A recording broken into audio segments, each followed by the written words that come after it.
Poland is beefing up security along its border with Russia. Polish soldiers are laying razor wire and installing cameras. This as the Kremlin announces plans to launch military flights from the Middle East and North Africa area. We go now to Ivo Bender, Regional Manager of EWTN in Central and Eastern Europe. Ivo, thank you so much for joining us. And we know that you're based in Poland, but what can you tell us about these latest efforts along the border? Well, glad to be here. Thank you for having me. Well, what we are having now in the short border, it's just a bit longer than 100 miles between Russia and Poland. There's a Russian enclave, rather exclave, called Kaliningrad. We have reports that Russia is trying to repeat the gambit that they tried together with Belarus last year of bringing people from all over the world, literally, who want to migrate to Western Europe, and basically using them as human weapons to push them into Poland under, having lied to them that they will be admitted, if they cross the border illegally. So we had tens of thousands of them last year. They're attacking the police, border guards, etc. And we have reports that this might be happening this time on the Belarusian border. So now Polish border guards and Polish military are putting up a fence along that the Polish-Russian border. Wow. And we know that Poland has already received over 1 million Ukrainian refugees, the highest among any countries in the European Union. How is the country managing this influx of people and manage all these refugees headed their way?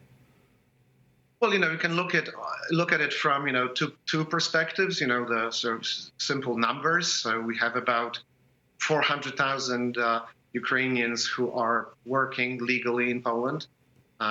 And remember that these are by far mostly women who came here with children. And we have about 300,000 children, Ukrainian children, learning in Polish schools. So in fact, you hear Ukrainian every day as you walk down the street in Warsaw. So that's one level, the state level. So they were all issued the Polish equivalent of the social security number, which gives them the ability to work. And again, they're absolutely willing to do that. And you can look at it from a sort of, human, personal perspective. So for instance, EWTN Poland employed a lady who came from Ukraine. Her husband was killed earlier in the war, and she works as editor at EWTN Poland. Amen to that. It's what the Lord calls us to do. Before I let you go, I did want to ask you about the EWTN affiliate in Poland. Last week, YouTube suspended the channel for the second time in less than 2 years. What can you tell us more about this? Well, the backbone of the YouTube channel is the perpetual adoration of the Blessed Sacrament from a chapel in Niepokalanów, the monastery that was built by Saint Maximilian Kolbe. And it's amazing because, it's basically the monstrance and chapel where people come and go. And this is all that is being shown on this particular feed. And it has been immensely popular, especially during the COVID lockdowns. People from literally all over the world flocked to it. And first it was suspended in April last year. And after a barrage of media outrage, basically all over the world, we were contacted by YouTube and said, it was a mistake, whatever, let's restore it.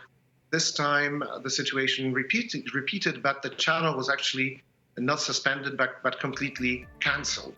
Wow. And we were getting mixed explanation of what happened, but after 3 days, it was, thank God, restored. Well, continue to do the hands and feet of Jesus, the work there.